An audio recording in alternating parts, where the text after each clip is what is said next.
কার বিপদ কখন আসে বলা যায় না। গরুটাকে বেঁধে রাখছে একদম প্রান্তিক লেভেলের গৃহস্থ, কিন্তু এই গরুটা রশি পেঁচিয়ে যে একটা বিপদ ঘটাতো তা আমরা না দেখলেও হয়তো গরুটাকে বাঁচানোই সম্ভব হতো না। যাক, আলহামদুলিল্লাহ আমরা দেখাতে হতে পারে এই গরুটি আজকে তার প্রাণ নাশের থেকে সে বেঁচে গেল। ভিডিওর মূল বিষয়বস্তু হচ্ছে আমাদের এখন সময় হচ্ছে সামনে যেহেতু ঈদ, সবাই মাংসের জন্য কেনাকাটা করেন বা মাংসের জন্য বাজারে যান, কিন্তু কিছু গ্রামে এখন এই প্রথাটি চালু আছে যে সবাই মিলে সমিতি বা আপনার কয়েকজন মিলে যদি ভাগ করে একটা গরু জবাই করা যায়, এরকম সিস্টেমটা আমাদের অঞ্চলে এখনও চালু আছে। তাই আমরা একটা গরু দেখার জন্য চলে গিয়েছি কিছু গৃহস্থর বাড়িতে। একটা গরু কিনতে যেমন 4-5টা গরু দেখেছি, তো 4-5টা গরু কোন গরুটা কোন দামে চেয়েছে আমাদের কাছ থেকে, চলুন ভিডিও জুড়ে দেখা। স্ক্রিনে যে গরুটি দেখতেছেন এটা দাম চেয়েছে আমাদের কাছ থেকে 90,000 টাকা। এটা আমার চোখের আইডিয়া 105 থেকে 110 কেজি গোস্ত হবে বা সর্বোচ্চ 15 কেজি, আর 2-5-7 কেজি এদিক সেদিক। কিন্তু আসলে দেখেন গৃহস্থের বাড়ি থেকে গরু কেনা একটা টাফ। তো অনেক সময় আমরা বলি যে গৃহস্থের কাছ থেকে গরু কিনেন, এটাও একটা ধৈর্যের বিষয়। যারা কিনেন, কেনাকাটা করে অন্যের কাছে বিক্রি করেন, তারা কিন্তু বিনিময়ে 1,500-2,000 টাকা লাভে আবার বাজারে সেল করে দেন।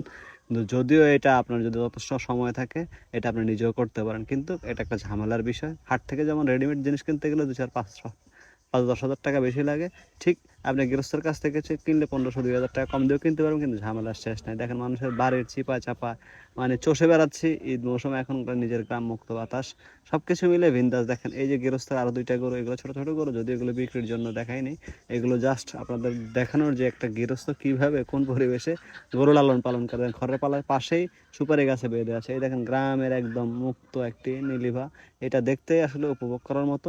যাক, লাস্ট পর্যন্ত আমরা আসলে অনেকগুলো গরুই দেখেছি। তো 2টা গরু দেখেছি আমাদের পাশেরই, আমাদের এক চাচাতো ভাই, ওর 2টা ফ্রিজিয়ান ক্রস সার। এগুলো আমার কাছে যেটা মনে হয়েছে যে এগুলো 4-5 মাস বয়সী, ও দুধ ছাড়ার পরও কিনে নিয়ে আসছে। সেই বাছুরগুলোকে ও লম্বা একটা সময় প্রায় দীর্ঘ 7-8 মাস লালন পালন করেছে, করে এখন বিক্রি করার জন্য বলতেছে। কিন্তু এগুলো এখন আসলে বিক্রির জন্য উপযুক্ত হয়নি।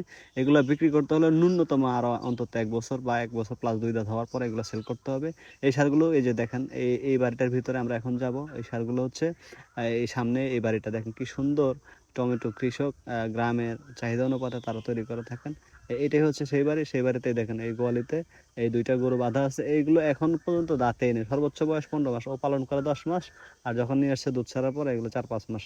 তো এগুলো আরও যদি 1 বছর প্লাস বা 1.5 বছর সময়, 2 দাঁত 4 দাঁতের সময় এগুলো যথেষ্ট পরিমাণ গ্রোথ আসবে, এবং এগুলো যেমন খায় তেমন তাদের গ্রোথও আসে।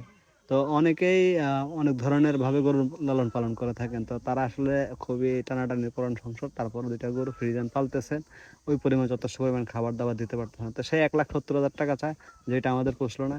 এগুলো আমার এক চাচা লালন পালন করা হয় বাড়ির আঙ্গিনায়। তো সে এখানে লালন পালন করতে যাচ্ছে, এই যে এখানে আরেকটা ষাঁড় বাচ্চা আছে, বললো যে এগুলো সেল করবে। তাই গেলাম এই ষাঁড় বাচ্চাটা দেখার জন্য। একদম দেখেন ঘরের কর্নারে পুকুর পাড়ে সে একদম নিরিবিলি একটা ছোট্ট একটা জায়গা, সে গরুটা লালন পালন করে।